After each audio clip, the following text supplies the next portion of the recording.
नमस्कार दोस्तों। किसी ने पूछा है कि सर विपरीत राजयोग क्या होता है और ये कैसे बनता है और इससे हमारे जीवन पे क्या फ़र्क पड़ता है। तो सबसे पहले इस चीज़ को समझें कि ये जो राजयोग क्या होता है। तो राजयोग वो होता है जहाँ पे आप जीवन के सुख समृद्धि को हासिल करते हैं। लेकिन विपरीत राजयोग क्या होगा? विपरीत का मतलब हो गया उल्टा। तो ये कौन सा उल्टा राजयोग है? तो ज्योतिष शास्त्र में ये बताया गया है कि जो राजयोग होते हैं वो तो केंद्र या कोण के घर में बनते हैं, लेकिन विपरीत राजयोग जो बनते हैं वो त्रिकोण में बनते हैं। ये कौन से अष्ट, ये जो त्रिक स्थान है, ये कौन से त्रिक स्थान होते हैं? छठा घर, आठवां घर और 12वां घर। छठा घर जो होता है वो अशुभ स्थान माना जाता है, आठवां अशुभ स्थान माना जाता है और 12वां भी। छठा भाव जो होता है वो रोग, कर्जा, शत्रु का होता है। आठवां जो होता है वो मृत्यु का होता है और 12वां व्यय स्थान होता है। ये व्यक्ति की हानि और नुकसान का घर होता है। तो इन घर के जो मालिक होते हैं, अगर वो 6, 8, 12 में ही अगर राशि परिवर्तन करते हैं तो उसको ही विपरीत राजयोग कहा जाता है। इसको आसान भाषा में समझें, ये 3 तरीके के होते हैं। एक होता है हर्ष राजयोग। हर्ष राजयोग में जो छठे भाव का स्वामी होता है वो 8वें या 12वें घर में होता है। और दूसरा होता है सरल राजयोग। इसमें 8वें घर का जो मालिक होता है वो छठे भाव में होता है या 12वें भाव में होता है। और तीसरा विमल राजयोग, तो इसमें 12वें भाव का स्वामी छठे में होता है या 8वें में होता है। तो ये जो भाव होते हैं, जब इनके भावों के स्वामी एक दूसरे में ऐसे चले जाते हैं, ये 3 प्रकार के विपरीत राजयोग का निर्माण होता है। इसमें खास बात का जो ख्याल रखने वाली बात है, कुछ लोग समझते हैं कि ये किस तरीके का राजयोग है। तो सरल भाषा में इसको समझें तो ये माना जाता है कि ये अशुभ स्थान है और अशुभ स्थान के जो मालिक होते हैं वो अशुभ होते हैं। तो अगर ये अशुभ स्थान के मालिक किसी अशुभ स्थान में जाके बैठ जाएं तो उस स्थान की अशुभता में कमी आती है। तो इसी वजह से जैसे 2 नकारात्मक चीज़ों को मिला दिया जाए तो एक सकारात्मक बनता है, उनका जोड़ होता है, उसी तरीके से इस चीज़ को देखा जाता है कि अगर एक खराब ग्रह, मतलब एक खराब भाव का जो ग्रह दूसरे खराब भाव में चले जाता है तो उसकी जो खराबपन होता है उस भाव का, उसमें कमी लाता है। तो इसके पीछे का जो विज्ञान है वो तो यही है।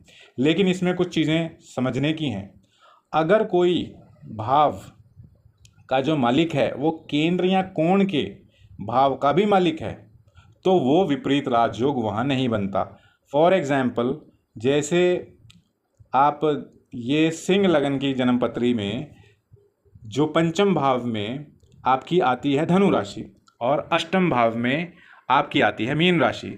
अब मीन राशि का जो मालिक है या छठे भाव में बैठ जाए या 12वें भाव में बैठ जाए तो वो विपरीत राजयोग का निर्माण नहीं करेगा। तो इसमें कंडीशन ये है कि विपरीत राजयोग सिर्फ तभी बनता है जब उसका मालिक केंद्र या कोण 1, 4, 7, 10, 5 और 9 ये जो भाव है उनका मालिक ना हो।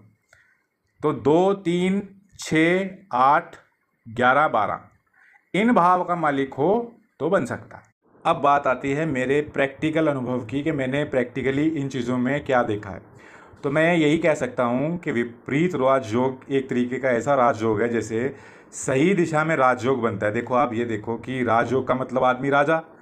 अब अगर मान लो वो सही परिस्थितियों में राजा बनता है तो वो किस चीज़ का राजा, जैसे लोग नेता बन जाते हैं, पॉलिटिक्स में आते हैं, वो भी एक तरीके से राजयोग ही है, तभी लोग राजा बनते हैं।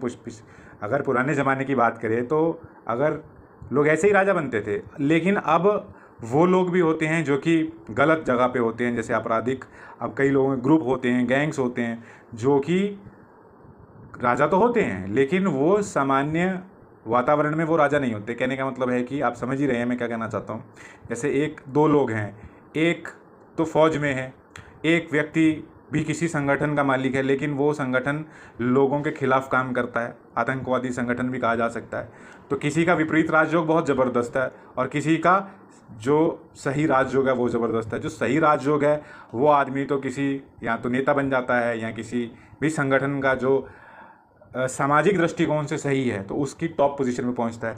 और विपरीत राजयोग में ऐसे संगठन जो कि सही नहीं माने जाते आम तौर पे सामाजिक दृष्टिकोण से, जैसे कि मैंने बताया कि अब गुंडे बदमाश होते हैं, आतंकवादी होते हैं, उनके भी ग्रुप होते हैं, उनके भी मुखिया होते हैं। तो वो लोग भी राजा की तरीके से ही रहते हैं, वो भी ऑर्डर देते हैं, वो भी लोगों को बताते हैं ऐसा करना है, लोग उनसे भी खौफ में रहते हैं, लोग उनकी बात भी मानते हैं, एक राजे की बात भी मानते हैं और एक ऐसे लोगों की बात भी मानते हैं। तो बात दोनों की मान रहे हैं, दोनों ही राज एक तरीके से राज कर रहे हैं। लेकिन बात एक है कि जो विपरीत राजयोग है, वो जो परिस्थितियां हैं वो सामाजिक दृष्टिकोण के मामले में विपरीत हो जाती हैं। राज दोनों ही कर रहे हैं, एक गुंडा है, बदमाश है, कुख्यात व्यक्ति जिसको बोलते हैं, राज वो भी कर रहा है, और एक समाज में बहुत अच्छी छवि लिए है, वो भी राज कर रहा है। तो जो राज कर रहा है कुख्यात व्यक्ति है, वो बहुत ही संघर्षपूर्ण जीवन जी के ऐसी स्थितियां निर्मित होती हैं जहाँ पे वो ऐसे संगठन से जुड़ता है या इसी तरीके की विचारधारा में जुड़ता है जो कि समाज के विपरीत जाती है। तो इसीलिए ये चीज़ें देखने को आती हैं।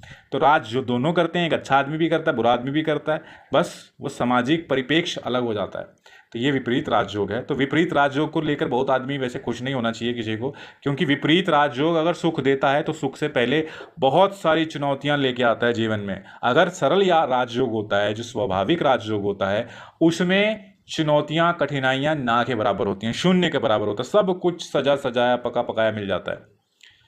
लेकिन विपरीत राजयोग में व्यक्ति बहुत मुसीबतों का सामना करता है।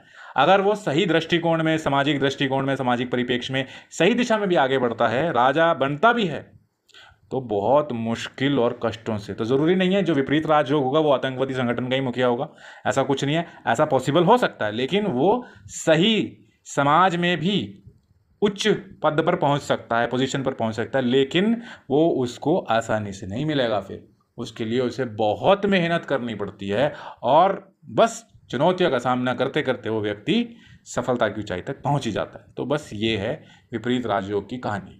फिर भी कोई सवाल अगर आप पूछना चाहते हैं तो आप कमेंट सेक्शन में या कम्युनिटी पोस्ट में मैसेज कर सकते हैं। कम्युनिटी पोस्ट में मैसेज करते हैं तो वहाँ पे सही रहता है, वहाँ पे एक ऑर्गेनाइज्ड वे में बातचीत हो सकती है। तो आप कम्युनिटी पोस्ट में जाके मैसेज करें, जो भी अपने सवाल हैं वो पूछ सकते हैं, कोई दिक्कत नहीं है। किसी भी प्रकार का कोई भी सवाल ज्योतिष से संबंधित आप पूछ सकते हैं। और अगर किसी भी प्रकार का आपको इस तरीके के सवाल हैं, जिस तरीके से टैरो रीडिंग के रिलेटेड या किसी और भी चीज़ से संबंधित, वो भी आप कम्युनिटी पोस्ट में जाके पूछ सकते हैं। Thank you.